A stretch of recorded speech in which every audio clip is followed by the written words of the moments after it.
Have you ever seen a diver panic? If so, push the like button and throw a comment in there about what you saw, how did it go down, etc. Well, here's the thing. What we hear a lot, especially from training agencies and what we've learned, is that panic comes from a psychological stress. But I'm here to tell you that it is more about physical stressors that lead to the psychological stress, which leads to panic. And that is what we're going to go over today. The most underlooked area in the diving industry's risk management protocols: physical stressors. Welcome to the Dive Locker Podcast, the podcast for dive professionals, where we bring you the latest in diving industry resources that make you excellent at teaching techniques, risk management, and dive business. I'm your host, Tech Clark, and hey everybody, welcome to another episode. Now, the thing that we're talking about here are physical stressors. But what does it lead to? Why is this an issue? You're probably wondering this. It's really not touted a lot in our industry, in our training agencies. But here's the thing. First of all, we have to understand a couple concepts. Number one, there are two causes of death in the diving industry that we're going to really highlight and look at. One is the number one medical cause of death. The number one medical reason divers die, and that is cardiac events. Number one medical reason divers die, cardiac events. This includes AFib, which can lead to stroke. This includes heart attack. This includes cardiac arrest. The number one thing in our industry medically is cardiac events. Now, if you're sitting here going, well, I think it's drowning because in autopsies they say it's drowning. Look, that's a whole different topic, a whole different thing. It has to do with medical examiners and coroners and how they judge that. And did the heart attack happen first? Did the drowning you see?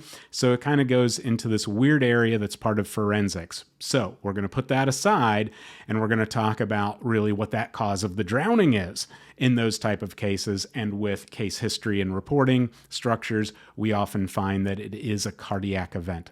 So that's it. Number one medical reason. Number one operational reason that divers die is running out of gas. Running out of gas is the number one operational reason divers die. Now, once we understand these two things, cardiac events and running out of gas, how do we tie that in? How do we correlate what's going on here with this? And what's the deal with it? How does it work together? Well, here's the reason why.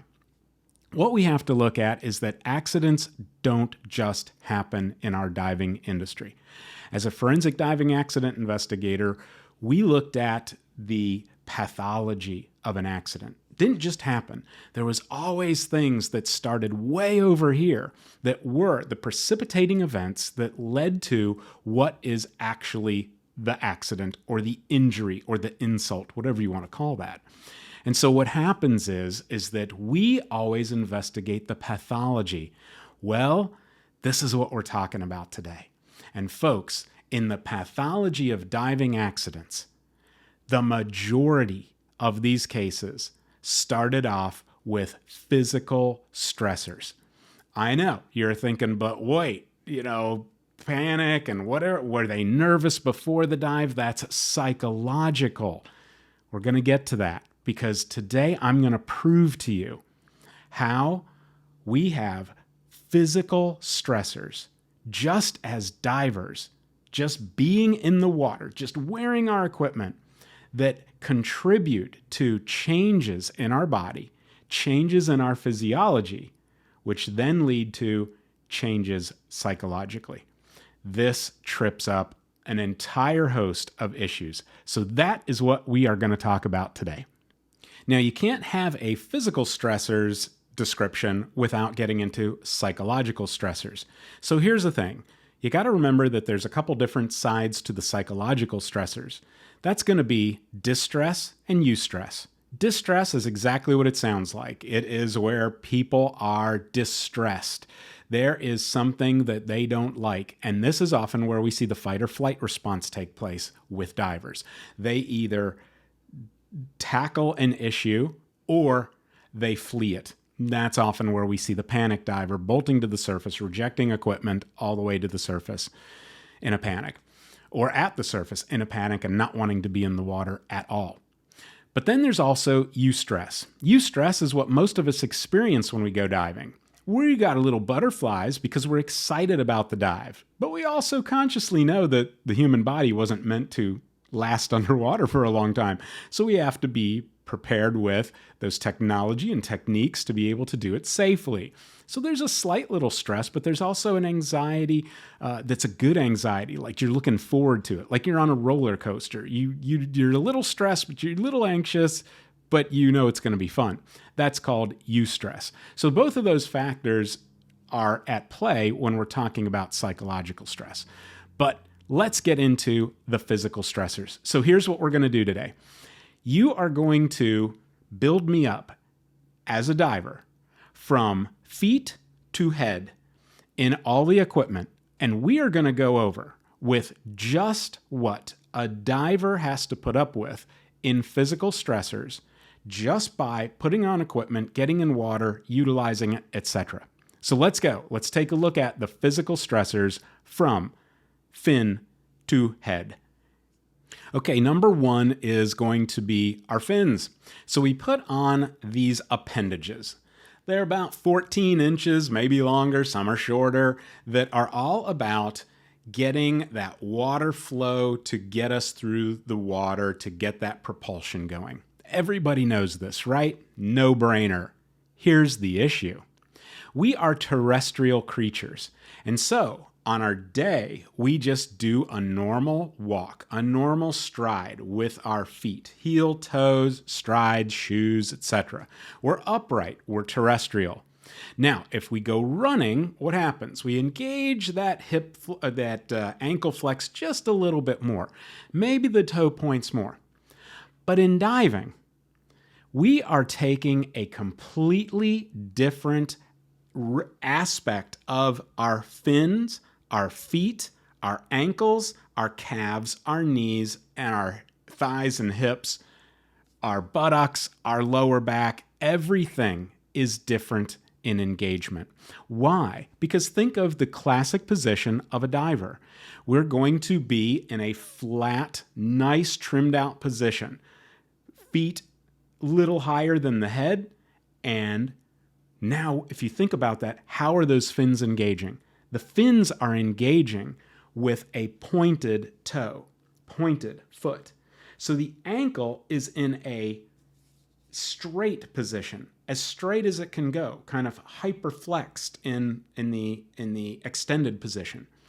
So now it also has to have a range to it to give the flex. Now you look at the calf. The calf now is in a cramped-like position because of that extension.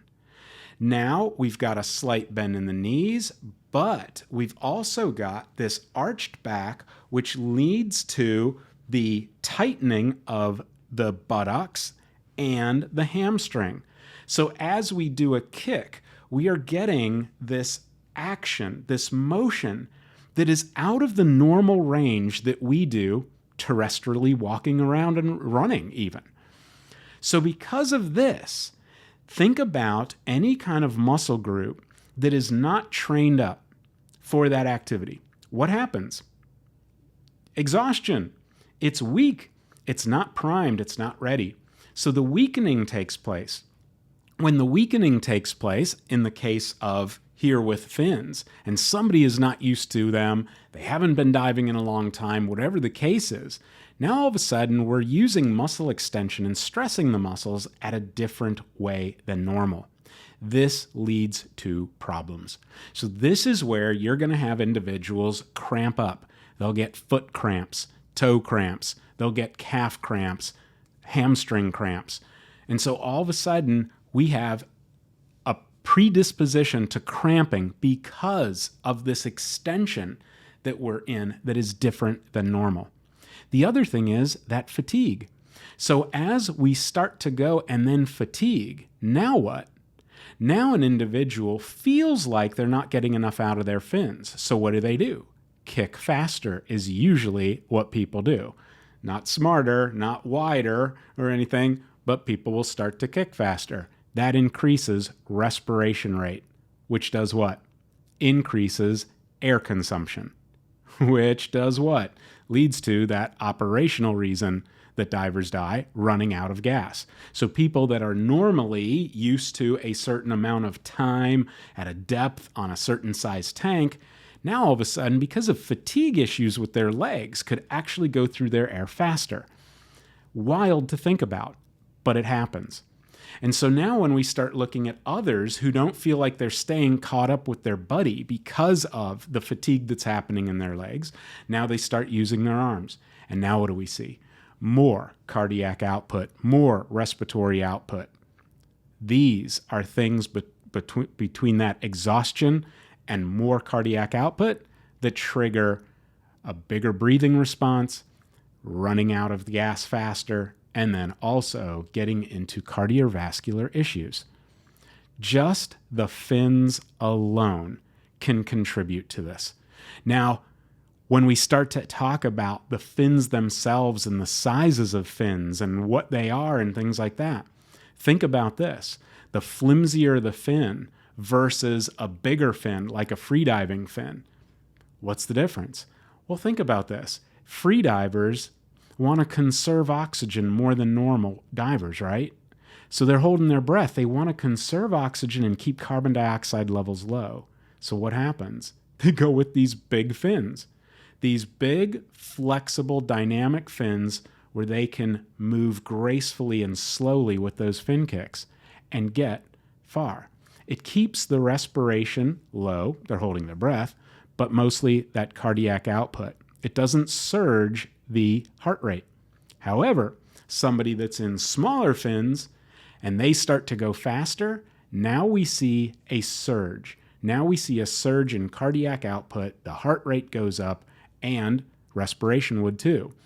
If they're holding their breath, no. But if they're on scuba, now we've got higher respiration. So these are factors. And this starts that huge debate on split fins, which is going to be a whole episode in and of itself. Before you throw pitchforks and anchors at me, we're going to talk about this. But at any rate, fins are really a huge issue that can lead to physical stressors that we hardly ever think about. All right, what's next? Next is going to be wetsuit. So we might have booties that go with those fins. Now we have a wetsuit that goes on. It's got on our legs. It could be a shorty. It could be a full. It could be any variety of thicknesses, right? We could call it exposure suits. It could be any kind. But I'm specifically talking about wetsuits, which are the vast majority of exposure suits that are worn by divers. And what we've got to know about this is that it is also a physical stressor. Here's all the reasons why. Number one, a wetsuit, is it worn snug or is it worn loose? You know the answer. It is worn snugly. So as we have a snug fitting wetsuit, for it to do its work of taking a water layer and insulating that water layer in between the skin and the neoprene, it needs to be in that snug area. Now, if you take a look, just take your fingers and push just slightly down on any bit of your flesh, your tissue, your skin. Notice how there's going to be a little pliability here. It's going to push in. Well, here's the thing. With a wetsuit, every square inch of the wetsuit that you wear is actually pushing in on your skin. When it does that, it is pushing against capillaries that are in your skin tissue and just under your skin tissue. And as those capillaries are all being pushed, it literally creates a blood flow change, a shift from extremities into the thorax. This alone creates an influx of blood into the thorax, which the body then reads and changes blood pressure based upon. And blood pressure will actually increase due to a blood shift that takes place just from wearing a wetsuit that's snug. And think about that. Every square inch of your body is being pushed ever so slightly by this wetsuit. So that's number one. Next, you've got the actual insulation that's taking place. So what do we got? Well, as we put on our wetsuit, we all know we're going to put the wetsuits on last, right? Because we're going to otherwise overheat. But here's the thing. We all put on our wetsuits, whether it's day, it's night, hot day, cool day, we're still going to sweat. Now, if you're putting on your wetsuit and you see sweat up here, that means that every square inch under your wetsuit is also sweating. And it is. So if we're not in the water yet and we start that process of sweating, well, here's what's happening. Remember what sweat does. So it's coming out of our pores. And so this water is coming out of our pores to create the water droplets on our skin so that what? We can get a cooling effect by evaporation. So as the air and wind starts to touch our skin, we start cooling down. Unfortunately, folks, with the wetsuit on, that neoprene layer, the water just keeps pumping. There's no cooling effect happening. So the body literally starts pumping more. It's not cooling down. In fact, core temperatures can start to rise, especially if we have some delays. The dive master can't get to the wreck, can't hook up. Now we got to go to a different site, but everybody's sitting there in their wetsuits and in their gear. This happens. And so now the sweat, the perspiration is happening more and more and more and more. This is causing dehydration. So are we keeping up with hydration? Most divers aren't. They're not keeping up with it at the level that's needed when wearing a wetsuit on a hot day. And so here we go. All that perspiration just keeps going, but there's no cooling off happening at all. It's just insulating, and the body keeps perspiring. So what does that lead to? Not only exhaustion, but then we start getting into all the factors that go with hyperthermia, right? Heat cramps, big cases, heat stroke, etc. But the bigger one that we see the majority of the time is dehydration. Right off the bat, just taking those fluid levels down, what's that going to do? It's going to change that blood chemistry. And now think about this. A performance athlete doing their thing. What do we know about any athlete that gets dehydrated? Right? Their performance tanks. Why? Because what's happening is, as their oxygen is being delivered and it's getting to muscles and tissues and organs and it's being metabolized into carbon dioxide, that carbon dioxide builds in the system, we breathe more, etc., etc. But then it flushes away. The issue is that if we compromise the flow of blood by bringing down the amount of fluids in it, the blood starts to sludge. And as it does that, now you do not get the gas transport nor nutrients to muscles and things like that that need it, the sugars, everything like that. So the body starts to tank. Well, the same thing with diving. We're looking at a couple gases here, nitrogen and carbon dioxide. The carbon dioxide is the one that as we start to do our performance underwater, let's say we're stuck in a current, let's say we just let go of the line on a wreck dive, and now we're trying to get back to the line or the current, or we're up at the top, we're getting back to the boat and we're swimming up, and we start to go against that current, what's happening? Well, now this is where all of that dehydration becomes a big issue. Now we're feeling winded. Now we're feeling like we can't catch our breath. Why? Because CO2 levels are staying high because they're not transporting fast enough. Because you're in a dehydrated state. All because of wearing a wetsuit. So a wetsuit is a physical stressor, and it affects not only that dehydration and your water levels in your body, it also affects that core temperature, and it affects your blood pressure due to blood shifting that takes place. All right, what do we got next? We've got lead that we're going to need to offset all that buoyant neoprene from our wetsuits, right? So as soon as we start adding lead to our body, a weight belt or putting it in integrated pouches, doesn't matter. What we're doing is we're increasing our mass through the water. So now those fins have to move more. They have to push more. They have to push harder. We have to move harder through the water. So some of you are looking at lead in a very minor respect, like, okay, so what? I throw a few pounds on. But some of us, those few pounds that we put on, or for others that are obese or morbidly obese, now we're talking a dramatic amount of lead. And so with the extra large and double extra large wetsuits, just that neoprene buoyancy alone creates a massive need for more lead. The more lead you have, the more we're pushing through the water. And that is truly an area that we get into seeing both our fatigue that can take place, our increased consumption of air or gas, and our increased cardiac output because of pushing more. So think about this. If you had to break off of a line in a current and kick, what's that like when you're wearing a lot of lead versus hardly any lead? This is why it's so important to nail down your lead and get that as absolutely efficient as possible, right? We all know that and we teach it.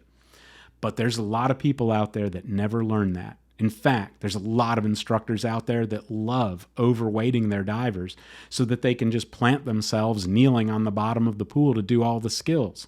We really haven't solved any problems there when they then go out to the open water and now they are getting fatigued because of this overabundance of mass that they do not need. So there you go, cardiac output and the air consumption problems that take place. Both of those factors can happen just by wearing too much lead as a physical stressor. All right, next we come up into the buoyancy compensator. So here's the buoyancy compensator, modern jacket style BC. We've got multiple straps and connection points that keep it on us. Now again, are we talking that we wear buoyancy compensators loose or snug? Snug, right? And so when you think about it, we've got all of these areas that are making our contact points. First of all, you might have a cummerbund. You might have a waist strap or buckle on top of that cummerbund. You then have your shoulder straps. You then have your chest strap. So that's 5 points of contact right there just to secure down and make your buoyancy compensator stay on you and fit you well. So here's the thing. What we need to look at in this case is air. We're going to talk about our actual gas exchange. Gas exchange is vital to diving. Yes, nitrogen, off-gassing, on and on and on. I'm talking the physical stressors that come with a buoyancy compensator because of gas exchange issues. Hear me out. Check this out. First of all, we have to understand how we breathe. So if right now you were to go for a sprint, wherever you're at, don't do it, but wherever you're at, you go for a sprint right now. You sprint 20 yards and you come back. You're going to sit down and you're going to huff and puff. Right? All your respiratory tracts are completely engaged. Nasal passages open, mouth wide open. And then for your airway and your lungs, we're going to get the biggest, deepest gas exchange we can by not only our chest with the rise and fall of the chest using intercostal muscles, maybe even the shoulders, but we're also going to use that diaphragm. And you're going to see that belly kind of come in and out as the diaphragm bows down and pushes out that kind of your gut as it's bowing down, and you're taking that deep breath in to draw air in down in the lungs. So this is what we teach in freediving classes, and it's called segmented breathing. With segmented breathing, we look at that we have different areas of the lungs and different ways that we can breathe in. First of all is going to be diaphragmatic breath. It starts right down here in the diaphragm. So with diaphragmatic breath, we take a breath in, and that breath bows the diaphragm down to draw air in. And then we've got the second one, which is chest, the chest breathing. This is where our intercostal muscles and our back intercostals all expand so that we can get as much breath into the lungs as possible, right? So those lungs are very flexible, by the way, and what is keeping them from really getting as much as they can is just simply the rib cage and the intercostal muscles. So if we stretch those intercostal muscles, we stretch them out and do exercises that do that, we can actually increase our lung volume. So here's the thing. Here's what we do. Check this out. This is segmented breathing. So I'm going to show you this from the diaphragm. So here we go. We're going to show you it on the diaphragm. I am going to take a breath in just using my diaphragm and my diaphragm only, not doing anything that is chest related. All right, so here we go. You can even do this with me. Don't do it in the water. Just do it here. If you're in a car, don't hold your breath, right? So one hand up on your chest, one hand here at your diaphragm. And here we go. Watch this. I'm just going to take a breath in through the diaphragm only as it bows down and draws air in. Here we go.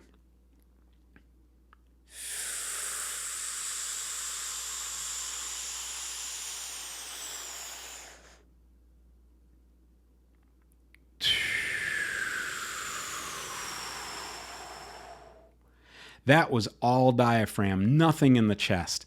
Right? Now, let's see the chest at action. Here we go. I'm going to shut down the diaphragm. I'm not going to do any diaphragm breathing. I'm just going to breathe using the chest and those intercostal muscles. Here we go. Chest breathing.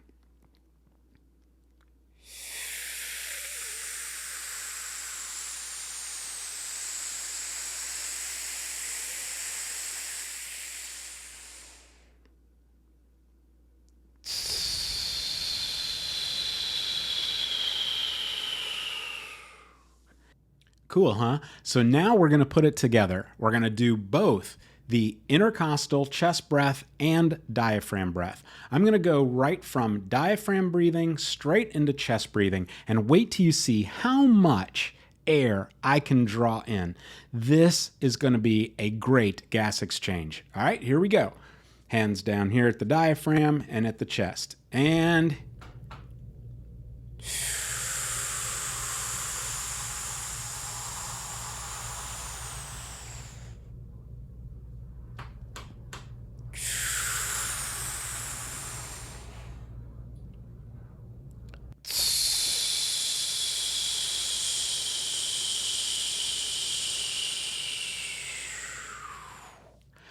whew, I'm lightheaded even. So see how this is? This is what we call gas exchange. So when you do that sprint and you come away from that sprint and you're just going, you're using all of this to get a great gas exchange. Here's the issue. Now we're going to put a buoyancy compensator on. Here comes our BC. We're going to wear it snug. Here comes the cummerbund right over the diaphragm. Now we're going to put the waist strap right over the diaphragm. Now we're going to take those chest straps, put them in, or chest strap, shoulder straps, put them down. What's that going to do? It's going to tighten all of this here. Tightening down the shoulders, tightening down the chest, and we've got our diaphragm tightened down because of our cummerbund or waist straps, or both. Right? Now what? Here we go. Let's take a look at what that waist strap does. Now, here goes my diaphragm breath.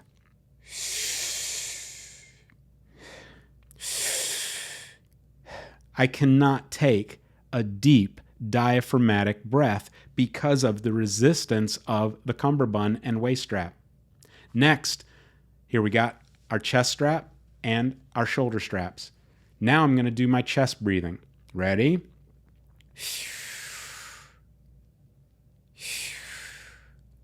Not the same. Not even close. The two together. Now, I won't be able to get that gas exchange. So imagine, if you will, putting on a BC. You've got your BC and it is snug and it's all strapped down. Now you go for your sprint. Now you come back and you sit down. What's going to happen? You're going to be breathing for a lot longer in your recovery. Because why? You can't flush the gas fast enough. You're still going to have higher than normal levels of CO2. Then the chemoreceptors in your body are going to recognize that higher level of CO2 and it's going to engage, and you are going to be then, by the vagus nerve, breathing hard, breathing hard, breathing hard, breathing hard. Your heart rate's up, blood pressure's up, everything's going to get this whole exchange so that you can calm yourself back down, fueling muscles, getting rid of the byproduct of that metabolism and getting rid of that CO2. But here's the deal. It doesn't happen. So now you remain in this breathing state where you feel like you're struggling for air. This is a stressor. The BCD can be a physical stressor to diving because you cannot get the same gas exchange that you need when you need it, and especially at those times when you're overworking, when you're going on a sprint, when you are fighting in a current, or whatever that case is. Now all of a sudden there's that restriction, the CO2 levels stay high, and because of that, the body starts tripping into, I'm not getting enough oxygen, I'm not getting enough oxygen, I'm not getting enough oxygen, and panic ensues.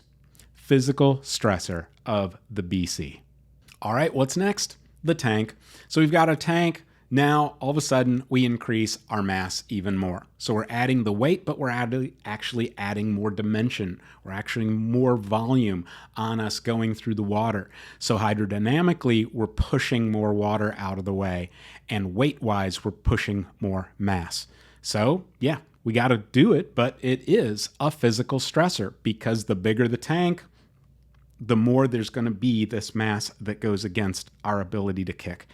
So tanks are a physical stressor. Next, we get into the regulator. So now we're going to have that regulator that breaks down the air from the high pressure air into the intermediate pressure, then into the ambient pressure, right? Great. All right. So we've got a reg, but here's the thing. Why is this a physical stressor? It's because of the apparatus that you're actually breathing with. Think about this.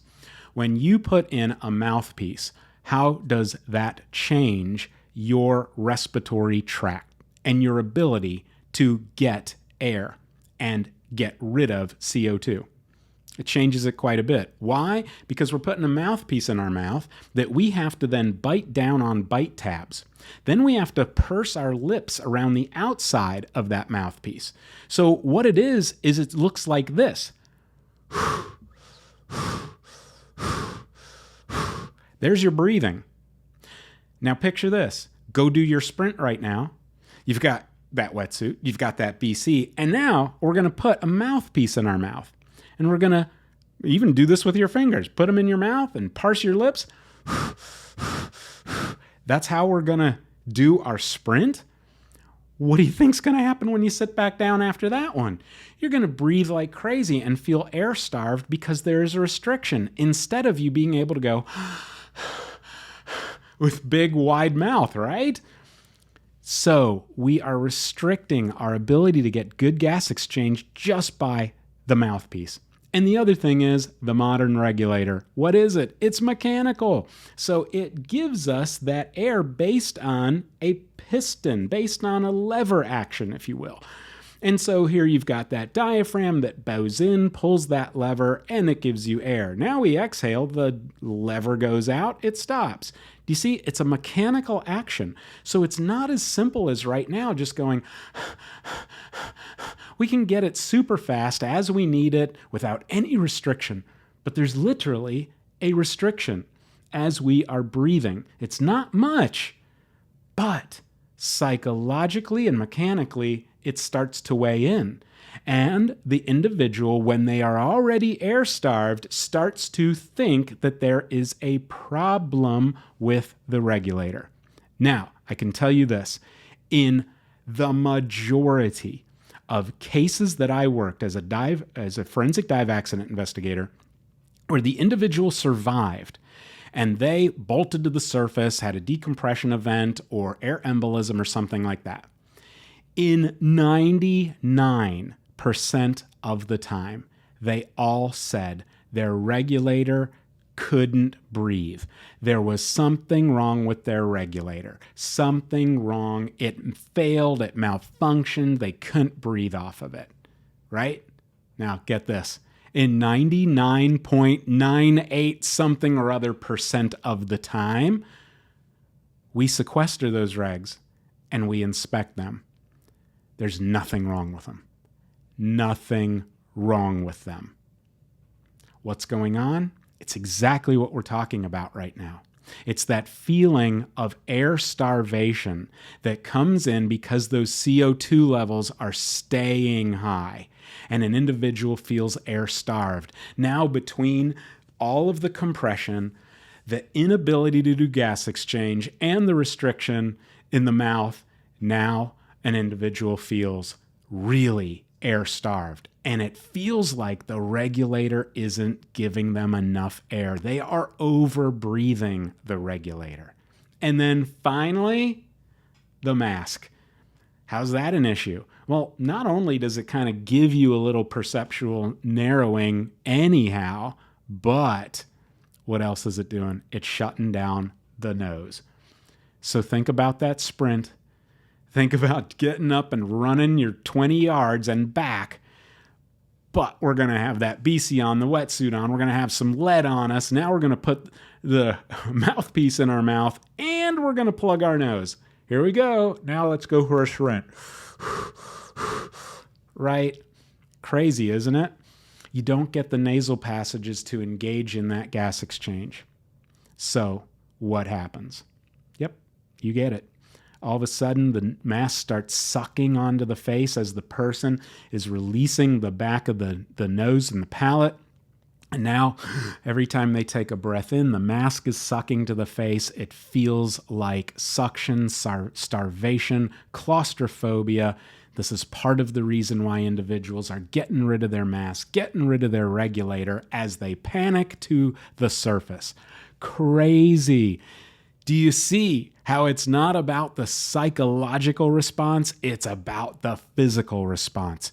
And all of these physical stressors that we've just talked about, from the fin all the way up to the mask, are all stressors that lead to these two critical areas that are causing diver fatalities. Operationally, running out of gas, and medically, inducing cardiac events. So now you might be thinking, all right, Tech, you just told me some things and I can see where you're coming from, but how does this help me as a dive professional? What do I do today recognizing these factors are of issue? Well, let me put it to you in an actual case. One summer, 15, 20 years ago, whatever it was, I forget the year. It was a long time ago. One summer, I worked a dive center that had one dive boat, and that dive center had 3 fatalities in one summer on open water dives off of their dive boat. Now, here's the thing. In all 3 of those cases, it was determined that it was probably cardiac events that led to the death. So, I'll never forget that the owner was like, man, if it wasn't for bad luck, we'd have no luck at all. How unlucky to have 3 cardiac events in one summer. Now, to put this in perspective for y'all, our industry experiences roughly 100 deaths a year between North America, South America, Caribbean, Hawaii, all those areas are big diving destinations. We're talking about 100 deaths, sometimes less in the 90s and low, and sometimes a little more. So we'll average it about 100. Now, this is with millions of dives actually happening, with hundreds of thousands of divers annually. Okay? So those numbers are always disputed, whether it's 1 million divers or whatever. Anyhow, but my estimate is a few 100,000 divers, hundreds of thousands of divers doing millions of dives now in a year. Now think about this. What is the issue at hand? Well, being a forensic dive accident investigator, I had to think about this and really look into this closely. So what did I do? I researched what was going on with this particular dive operation. Guess what I found out? The dive operation only had male employees, and all of these male employees were super egomaniacs. And they all pushed each other to be cool, to be bold, to be macho, and all this stuff. One of the ways that they did it was to challenge each other that they had to be able to get down to a wreck and tie off, no matter what the current was. And so this became part of this culture. And they were really like a cowboy culture, just kind of egging each other on. And then if you didn't hook up to a wreck, you were called all kinds of names, right?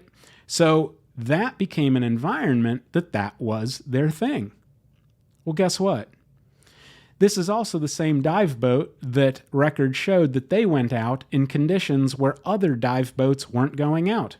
They were hooking off to wrecks that other dive boats didn't get to, unhooked, and left, or didn't make it to it at all and went, no, the current's too strong.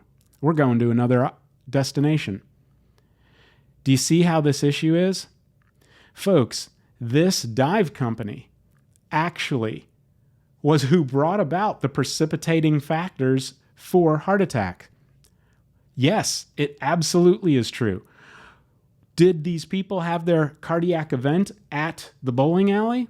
At the mall? No, they had it on these dives. In particular, this one summer, 3 fatalities, 1 dive boat, 1 dive operation, 1 summer, over a 2.5-month period. Are you kidding me? This is what was going on. They were literally inducing this type of physical stressor with those divers that were on the boat. And that's what I'm getting at, is that we haven't even talked about all the other stuff. What if your divers are getting motion sickness and now they're throwing up incessantly and they're losing all of that fluid and electrolyte? What if we've got individuals that were smoking or vaping before the dive and they have all of the different vasoconstrictions and dilations that go along with that? And tarry lungs potentially as well. What if we talk about individuals that maybe stayed up too late, didn't get adequate sleep, maybe they went partying and now they still have alcohol in their system, or they're coming off of the partying, but they are extremely dehydrated from all the alcohol? What about medications on individuals? You see, there's so many other factors that come into play that can add on top of these physical stressors that we naturally put upon ourselves. And that doesn't even include the studies that have shown just neck immersion in water will create an increase in blood pressure just because of the water pressure alone.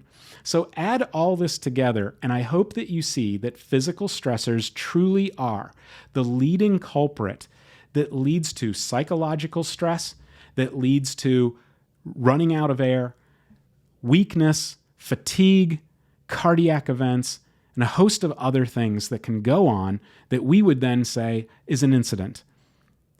So what I'm telling you is be very mindful of this, everybody. Be mindful of the people that are out on the boat with you. Be mindful of the amount of lead that you're putting on a diver. Be mindful of all of these physical stressors. And absolutely, when we start talking currents, individuals need to stop, rest, recover. We need to talk about deep breathing. We need to talk about recovery breath. This is all vital because we need to get these physical stressors to be handled. You are probably more adapted to these physical stressors because you dive a lot. But the common diver is not. Those weekend warriors, So this is why I take the time to teach about this area so much, because it matters that much. And folks, I hope that you can see the benefit of this. I hope that you can see what this is all about and how it makes sense. Think about it for yourself, but mostly think about it for other divers that are in your charge that you have a duty to care for. Do me a favor and comment on the most aha moment of this video. What stood out to you the most about the physical stressors in diving? What was something you never even thought about, but now you will not only think about it, but you're going to teach to your students and your leadership students as well. So put that in the comments. Love to hear from you. Remember also, please like and subscribe. And if you found value in this episode and all of our episodes, please be a patron. Support this show by going to www.patreon.com/thedivelocker and be a patron of this show by showing some love. We greatly appreciate that. It supports my time and energy putting on this show and teaching you to be a great dive professional. Well, that's it, everybody. Thanks so much for being here. Take good care, and we'll see you in the next episode. See you, my friends.